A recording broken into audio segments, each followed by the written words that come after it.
Hello hi friends, welcome to మా channel. ఇప్పుడు మనం చేసుకోబోయేది గోంగూర కూర. దానికి ఫస్ట్ మనం ఒక పెనం తీసుకోవాలి, గోంగూర వేసుకోవాలి పెనంలో.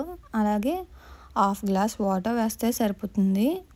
ఇది ఒక కట్ట గోంగూర, అందుకని హాఫ్ గ్లాస్ సరిపోతుంది. ఒక 4 పచ్చిమిర్చి వేసుకోవాలి, 2 ముక్కల్లా చేసి.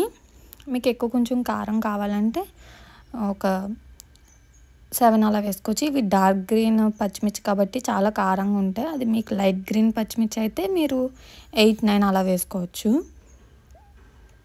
ఉడుకుతుంది కదా, ఉడుకుతున్నప్పుడు ఒకసారి ఇలా మొత్తం గరిటె పెట్టి అలా మొత్తం ఒకసారి అంటే మొత్తం ఉడుకుతుంది.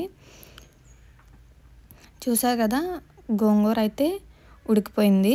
పచ్చిమిర్చి అయితే మిక్సీలో వేసేస్తాం కాబట్టి అది స్మాష్ అయిపోతుందిలేండి. గోంగూర అయితే స్టైన్ చేసేసి మిక్సీ జార్లో వేసుకున్నాను. అలాగే కొంచెం ఉప్పు వేసుకోవాలి, అలాగే కొంచెం చింతపండు వేసుకోవాలి. చింతపండు మీకు ఎక్కువ పులుపు కావాలంటే వేసుకోవాలి, పులుపు అవసరం లేదు అంటే వేసుకోవాల్సిన అవసరం లేదు. చింతపండు వేసుకుంటే బాగుంటుంది, అందుకని అది మిక్సీ చేసుకొని పెట్టేసుకోవాలి పక్కన. అలాగే మళ్ళీ ఒక పెనం తీసుకొని అందులో ఆయిల్ వేసుకొని ఎండ్రాయిల్ వేసుకొని ఫ్రై చేసుకోవాలి. ఎండ్రాయిల్ శుభ్రంగా వాష్ చేసుకొని ఆయిల్లో ఫ్రై చేసుకోవాలి. ఇది ఆప్షనల్, ఎండ్రాయిల్ వేసుకుంటే వేసుకోవచ్చు, వేసుకోకపోయినా పర్వాలేదు. ఎండ్రాయిల్ వేసుకుంటే మాత్రం టేస్ట్ చాలా బాగుంటుంది. బాగా ఫ్రై చేసుకోకూడదు, బాగా ఎక్కువ డీప్ ఫ్రై చేయకుండా గట్టిగా అయిపోతే ఫ్రై కొంచెం అయితే సరిపోతుంది. మీకు క్రిస్పీగా కావాలంటే ఎక్కువ ఫ్రై చేసుకోవచ్చు ఎండ్రాయిల్ని. నేనైతే నార్మల్గానే ఫ్రై చేశాను. అలాగే పచ్చిమిర్చి, ఉల్లిపాయ వేసుకొని బాగా ఫ్రై చేసుకోవాలి.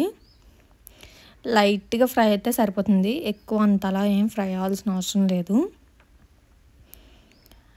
అలాగే వెల్లుల్లి కూడా వేసుకోవాలి. వెల్లుల్లి ఒక 2-3 రెప్పలు వేసుకుంటే సరిపోతుంది. ఇలా గోంగూర మాత్రం చేసుకుంటే చాలా బాగుంటుంది. ఈ గోంగూర ఏంటంటే చాలా ఈజీగా చేసుకోవచ్చు ఈ కర్రీని.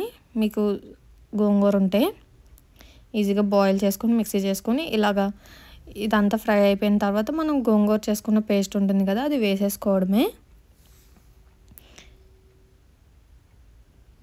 అంతే, ఒక 5 మినిట్స్ మగ్గనిస్తే సరిపోతుంది. చాలా ఈజీగా చేసుకోవచ్చు. మీరు కరివేపాకు వేసుకుంటే వేసుకోవచ్చు, అది ఆప్షనల్. నేనైతే కరివేపాకు వేయలేదు. ఆయిల్లో మగ్గ పెట్టేసుకుంటే సరిపోతుంది. ఒక 5 మినిట్స్ మగ్గ పెట్టుకోవాలి. అలాగే లాస్ట్లో ఎండ్రాయిల్ కూడా ఫ్రై చేసి వేసుకోవాలి. అంతే, ఇలా మాత్రం చేసుకుంటే చాలా బాగుంటుంది గోంగూర. Thanks for watching. Please subscribe my channel. అలాగే ఉల్లిపాయతో నంచుకొని తింటే కూడా చాలా బాగుంటుంది.